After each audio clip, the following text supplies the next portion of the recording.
For nearly all of human existence, the terrifying reality of battle was destined to be forgotten. The prehistoric world swallowed the names of its champions and the tactics of its generals, leaving us with nothing but myth and scattered bones. That changed in 1458 BC. On the walls of a massive temple complex along the Nile, the Egyptians carved the oldest known step-by-step account of a military campaign. The text details a looming geopolitical crisis. The great female pharaoh Hatshepsut was dead. Her passing left her stepson and co-ruler, the young and untested Thutmose III, completely alone on the throne. This map shows how the Prince of Kadesh recognized a window of weakness. Backed by the rival Mitanni Empire, the prince gathered a massive coalition of Syrian and Canaanite forces at the fortified hilltop city of Megiddo. Because of its location, the city acted as a geographic choke point, cutting off Egypt's access to vital imports like timber for chariots and tin for bronze weapons. Thutmose knew he had to strike first. The Egyptian collective memory was still deeply scarred by the Hyksos occupation, a century-long period of brutal foreign subjugation. He could not wait for a northern coalition to bring war back to the banks of the Nile. The pharaoh rapidly assembled an army of over 10,000 men. Leaving the mud brick outposts behind, they marched directly into the burning white sands of the Sinai Desert, surviving a grueling 150-mile trek to reach the loyal city of Gaza.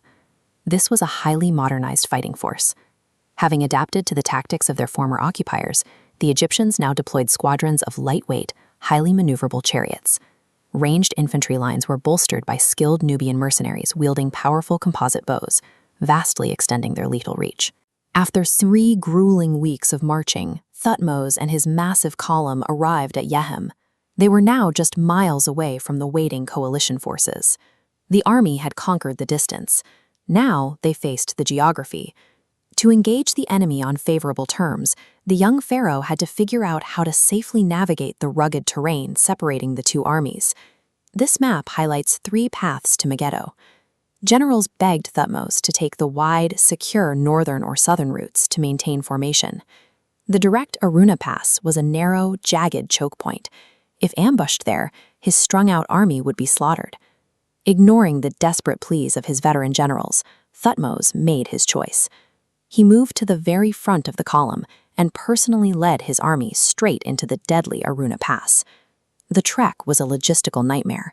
The path became so tightly constricted that the ranks had to march practically single file. Pack animals and porters struggled over the rocks, forced to manually lug heavy, disassembled chariots through the choke point. Thutmose staked the fate of his kingdom on a pure psychological read. He calculated that the Canaanite coalition would leave the pass entirely unguarded, simply because they believed no rational commander would ever attempt it. The gamble paid off flawlessly. The Egyptian vanguard emerged from the treacherous hills into the Kina Valley unopposed, catching the entire enemy coalition completely flat-footed. They camped for the night, and at dawn, arrayed for battle. Thutmose positioned himself at the center of his lines. Shining in a chariot of electrum, the pharaoh led the opening charge, covered by a punishing volley of arrows from the ranged infantry, and then the lines violently collided. Men wielding heavy axes and bronze sickle swords hacked directly into the enemy shields. Unable to withstand the sheer ferocity of the Egyptian assault, the Canaanite and Syrian lines rapidly dissolved into a panicked rout. With the enemy fleeing toward the gates of Megiddo, the city was entirely vulnerable to capture. But the Egyptian infantry suddenly halted their advance. Overcome by greed, they dropped their formations to scour the blood-soaked field, stripping the dead of their weapons and valuables. That delay cost them the city. The heavy wooden gates of Megiddo were quickly slammed shut, leaving the fleeing coalition leaders trapped outside. In desperation, the city's defenders knotted together ropes made of garments and hauled the Prince of Kadesh and his allies up the high stone walls to safety. Because they stopped for the loot, the Egyptian army threw away the chance for a clean, decisive victory. That single breakdown in discipline transformed a brilliant daytime ambush into a grueling, protracted strategic nightmare. With the enemy kings safely behind the ramparts, the pharaoh issued new orders.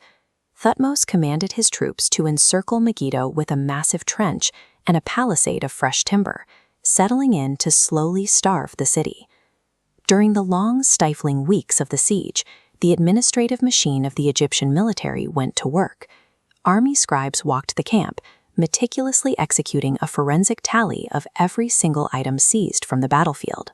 Their surviving records detail a staggering haul: exactly 924 captured chariots, over 2,000 horses, and even the royal tent belonging to the Prince of Kadesh himself. This level of record-keeping identifies a maturing society. The Egyptian state had developed into a complex bureaucracy, recording precise military intelligence rather than divine myth. Spring sweltered into summer, and the blockade held strong. Finally, after 7 exhausting months, the starving princes of the coalition emerged from the gates on their bellies and surrendered Megiddo to the pharaoh. Thutmose displayed cold, calculated mercy.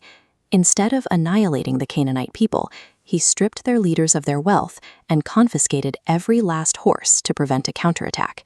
He then pardoned the survivors and installed loyal puppet rulers to govern the region. Thutmose led 17 military campaigns over the next 2 decades. He systematically pushed Egypt's borders into the Levant, Syria, and south into Nubia, building a prosperous intercontinental empire. The once untested co-ruler matured into the greatest military mind in Egyptian history. In his twilight years, the aging emperor ensured his campaigns would outlast him by carving the complete operational history of Megiddo into the stone walls of the Karnak temple. Thutmose's legacy survived millennia in human memory. He paired the tactical courage to risk the Aruna Pass with the historical foresight to bring a scribe.